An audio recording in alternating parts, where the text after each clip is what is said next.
मी ज्योती बच्चेवार, श्रीवारी सेवा संघ नांदेड यांच्याकडून श्री व्यंकटेश विजय ग्रंथ वाचन संकल्प पद्धती कशा पद्धतीने करावी हे या व्हिडिओमधून मी आज तुम्हाला सांगणार आहे। तरी हा व्हिडिओ आवडल्यास सबस्क्राइब करा व फॉरवर्ड करा। आपल्याकडे प्रामुख्याने ग्रंथ वाचन केले जाते, ते म्हणजे त्या देवतेचे अवतार कार्य आणि महात्म्य कळावे यासाठी। त्या देवताच्या उपासना पद्धती काय, ती उपासना ती श्रवण वाचन भक्ती का करायची, त्याचे फलित काय, ती देवता पूर्वी कोणास कशी व कशामुळे प्रसन्न झाली, कुणास काय व कोणता लाभ झाला हे कळावे आणि तसा लाभ आपल्याला सुद्धा व्हावा। ग्रंथ वाचनाने कसे उत्तम फळ हे आपल्याला मिळावे हा आणि काहीसा असाच प्रत्येक ग्रंथ वाचकाचा हेतू असतो। ह्याचाच दुसरा अर्थ असा की तोही जी पठण श्रवण भक्ती करीत असतो ती अर्थातच सुकाम सहेतू किंवा मनातील कोणत्या ना कोणत्या तरी इच्छेच्या पूर्तीसाठी असते। ह्यावरूनच ग्रंथ वाचनामागे प्रामुख्याने काही ना काहीतरी हेतू असतोच हे सिद्ध होते। मात्र तो हेतू साधक वाचक ह्याने त्या ग्रंथ वाचनापूर्वी त्या ग्रंथ देवतेस निवेदन करावा असा आपल्याकडे एक परिपाठ आहे। त्यानुसार साधारणपणे ग्रंथ वाचन संकल्पनेचे प्रमुख 3 प्रकार पडतात असून त्याचा संकल्प विधी हा पुढीलप्रमाणे आहे। ज्या जागी आपण हे ग्रंथ वाचन करणार असू ती जागा शुद्ध पवित्र व स्वच्छ करून घ्यावी। ग्रंथासाठी चौरंग वा पाठ ठेवावे, चौरंगा शेजारी समई लावावी। ग्रंथ वाचन करणाऱ्या व्यक्तीने स्वतःसाठी बसायला ज्याच्या त्याच्या सोयीनुसार पाठ आसन घ्यावे। ग्रंथ वाचनाच्या दिवशी स्नानादिक नित्यकर्म करून सोळे अथवा धूत वस्त्र परिधान करावे। कपाळी गंधाचा टिळा लावावा। घरातले देव माता पिता वडीलधारी मंडळी यांना नमस्कार करून त्यांचे आशीर्वाद घेऊन मग पाटावर आसनावर बसावे। प्रथम चौरंगाजवळची समई प्रज्वलित करावी, उत्पत्ती लावावी आणि ग्रंथाला गंध फुले अक्षदा वाहून नमस्कार करावा। मग आचमन प्राणायाम देवतांना वंदन श्री गणेश वंदन प्रार्थना करावी। पंचांगाची मदत घेऊन देश स्थल काल ऋतू मास वार नक्षत्र इत्यादीचा उच्चार करावा। त्यानंतर उजव्या हातावर पाणी घेऊन पुढील प्रमाणे संकल्प करावा।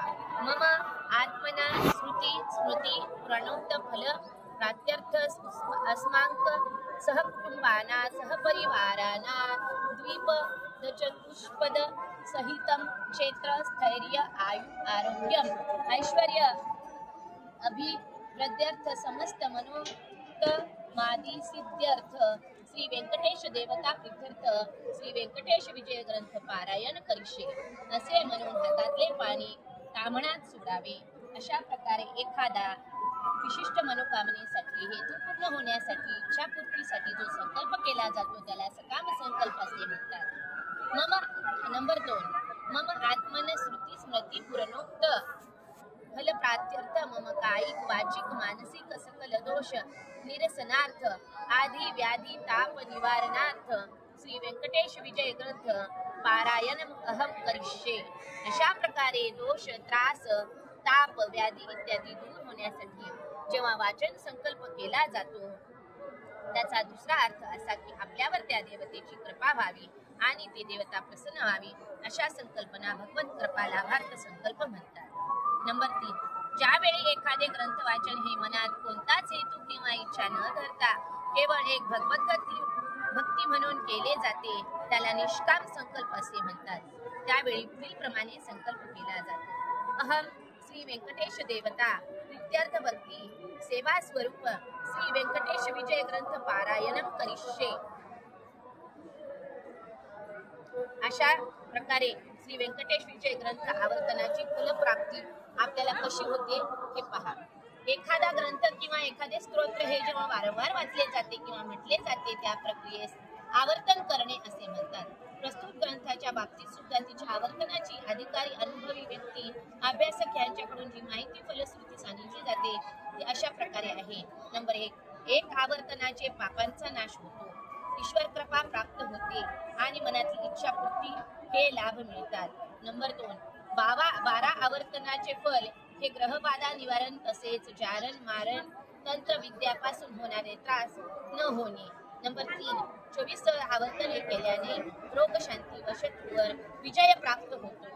नंबर 4 48 आवर्तने केली असताना ग्रंथपाठ करणाऱ्यास विद्यालाभ होतो व त्याचे संकट निवारण होते।